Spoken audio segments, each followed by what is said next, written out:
Before we begin, let me ask you something. What would you think if three people in the same household fell ill, one after another, and each death was quietly explained away as misfortune?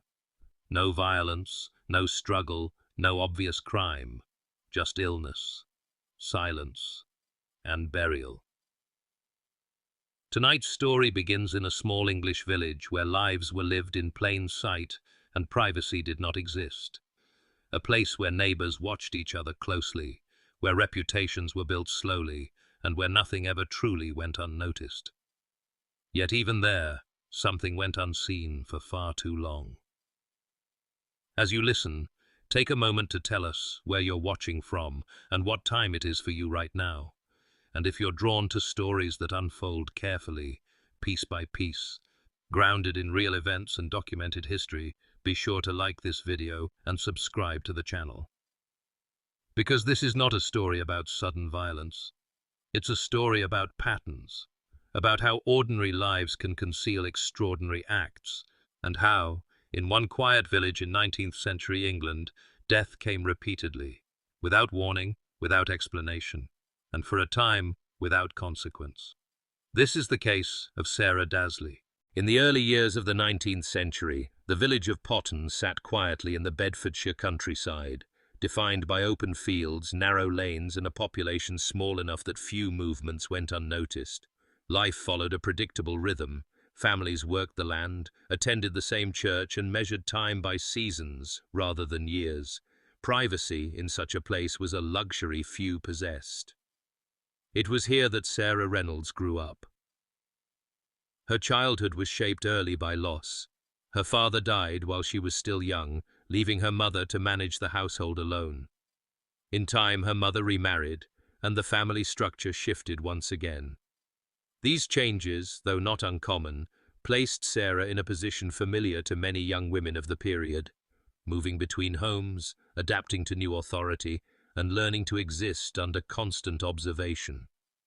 In Potton, reputation was not built through grand actions but through consistency. A person's character was assessed quietly through routine and rumor alike. Who they spoke to, where they went, how often they were seen. Sarah was known, but not remarkable. She drew no particular attention, yet she did not pass unnoticed either. Her movements were observed, her relationships noted, her circumstances quietly discussed in kitchens and along footpaths. Nothing about her life suggested scandal, nothing demanded scrutiny. And yet, in a village where every change was recorded in memory, even ordinary lives could become subjects of interest. It was this closeness, the absence of anonymity, that allowed small details to linger. In Potton, stories did not need to be invented, they only needed time, and in time, whispers would begin to form. Not long after her mother's remarriage, Sarah Reynolds entered into a marriage of her own. She wed Simon Mead, a labourer from the surrounding area, and settled into what appeared to be a conventional domestic life. To those around them, the match raised little interest. It was unremarkable, familiar, and in keeping with the customs of the village. Within the first year of their marriage, Sarah gave birth to a son, Jonah.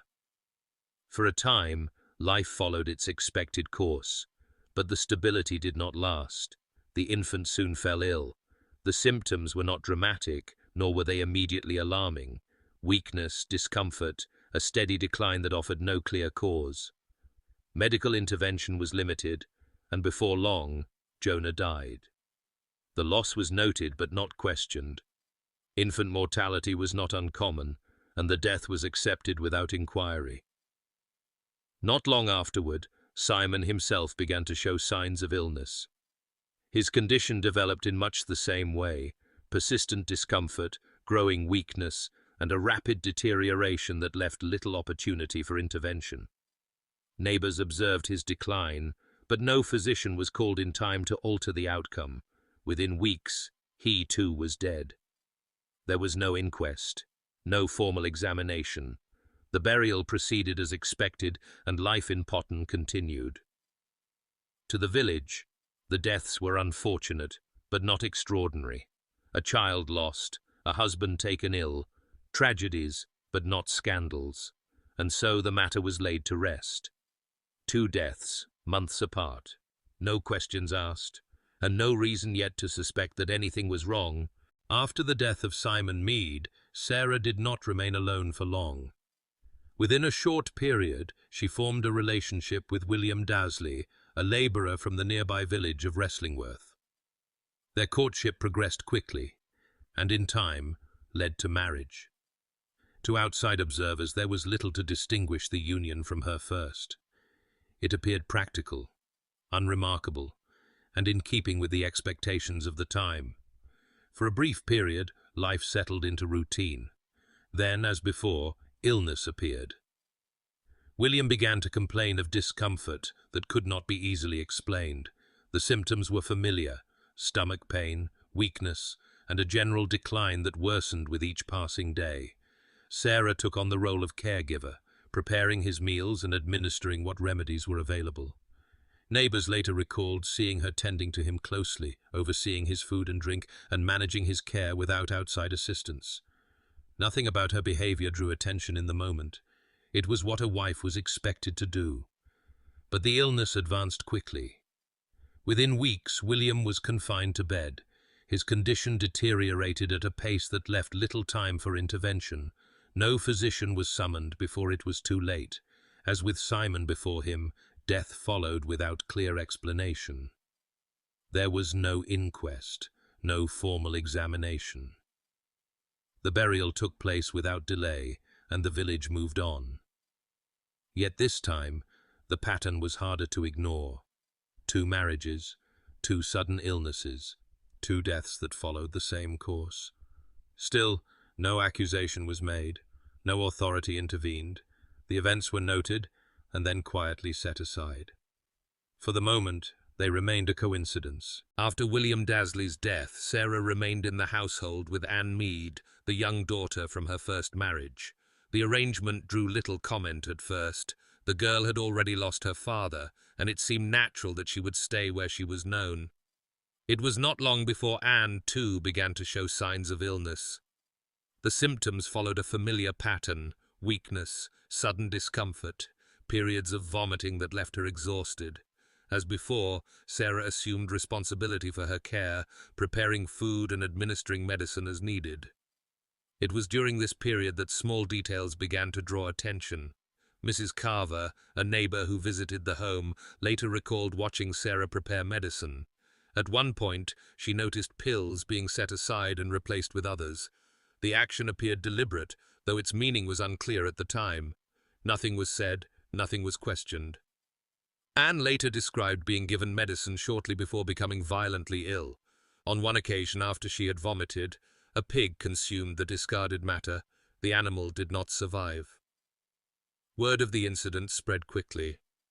Though Anne eventually recovered, the effect of what had been seen could not be undone. The illness had been witnessed, the medicine had been handled in full view, and the outcome had been unmistakable. For the first time, the deaths associated with Sarah were no longer distant or abstract. They had been observed directly by others in real time. What had once been dismissed as misfortune now carried the weight of pattern. And in Potton, where nothing went unnoticed for long, the shift was immediate. Suspicion, once quiet, had begun to speak. William Dazley's burial did not bring closure to the household in Potton. Instead, it marked the beginning of a shift in how events were perceived. In the days that followed, Sarah's conduct drew quiet notice. She did not withdraw from view, nor did she display prolonged mourning. Instead, she resumed daily life with a composure that some found difficult to reconcile with recent loss. Within weeks, she began speaking openly of remarriage. Before long, word spread that she had accepted the attention of another man and intended to marry again. The speed of the transition unsettled those who had already begun to reflect on the patterns surrounding her life. Conversations in the village changed in tone. Neighbors began comparing timelines. 2 husbands had died in quick succession. A child had been lost before them. Each illness had followed a similar course. Each death had occurred under the same roof. What had once been viewed as misfortune now appeared increasingly consistent. Details that had seemed minor were revisited. Remarks Sarah had made during earlier illnesses were repeated. Anne Mead's account of the medicine was recalled. The death of the pig, once dismissed as coincidence, was mentioned again and again. The accumulation of these details altered the way the deaths were understood. Eventually, concern reached beyond private conversation. Local authorities were informed, and the decision was made to take formal action. William Dazley's body was ordered to be exhumed. For the first time, the possibility of deliberate harm was no longer whispered. It had entered the record. As word of the growing suspicion spread through Potton, Sarah left the village. Her departure was quiet and unannounced. She travelled toward London, stopping briefly at inns along the way. To those who later retraced her movements, the journey appeared hurried but deliberate, as though she were attempting to place distance between herself and the attention gathering behind her. By this point, local authorities had been alerted. Superintendent Blunden of the Bedfordshire Police was assigned to locate her. Acting on reports from innkeepers and residents along the route, he traced her movements and intercepted her before she could disappear into the city.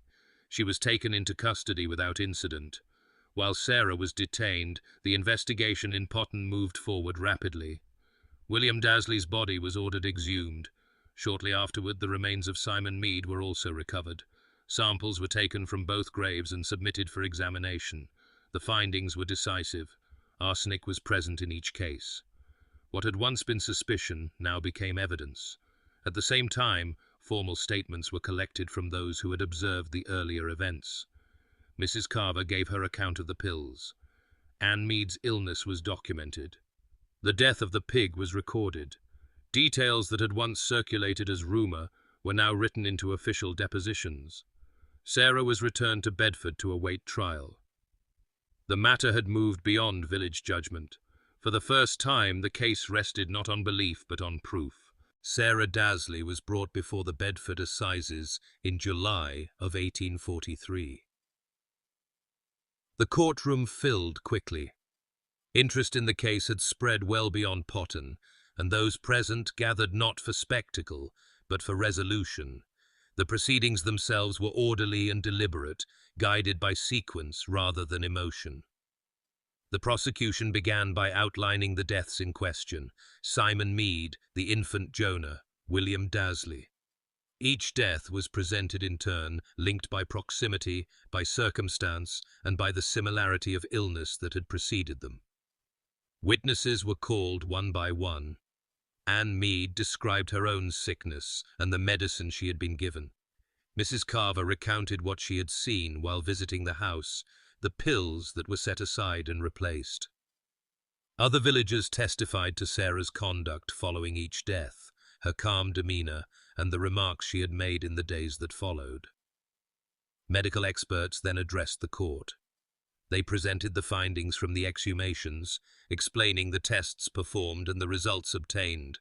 Arsenic, they stated, was present in the bodies recovered from Potton. The conclusion was clear and uncontested. The most damaging testimony came not from physicians, but from memory. Statements were recalled in which Sarah had spoken of frustration with her husbands, and on one occasion of wishing one of them dead. Throughout the proceedings, Sarah offered no defense. She did not interrupt. She did not respond. When the jury withdrew, their absence was brief. Less than an hour later, they returned with their verdict: guilty. Sarah Dazley was sentenced to death following the conclusion of her trial. On the morning of August 5, 1843, she was led from her cell at Bedford Gaol to the place of execution. As was customary at the time, a crowd gathered outside the prison walls. Contemporary accounts describe her demeanour as composed. There was no struggle, no public declaration, no final confession. The sentence was carried out without delay. With her death, the legal case came to an end. In the weeks that followed, newspapers across England reported on the trial and its outcome. The details were reprinted, discussed, and compared to other cases of domestic poisoning. Gradually, a name began to follow the story: the Potton poisoner, a label that would remain attached to the case long after public interest faded. Beyond the headlines, life in Potton returned to its usual rhythm. The houses remained occupied, the fields were worked, the graves of those involved lay undisturbed. What had once consumed the attention of the village slowly receded into memory. Yet the pattern endured. A sequence of deaths once accepted as misfortune had, through observation and inquiry, been revealed as something else. Not through spectacle or confession, but through accumulations of illness, of timing, of evidence. In that way, the case of Sarah Dazley entered history not as legend or rumor, but as record. A quiet village, a series of deaths, and a truth that emerged only when it could no longer be ignored.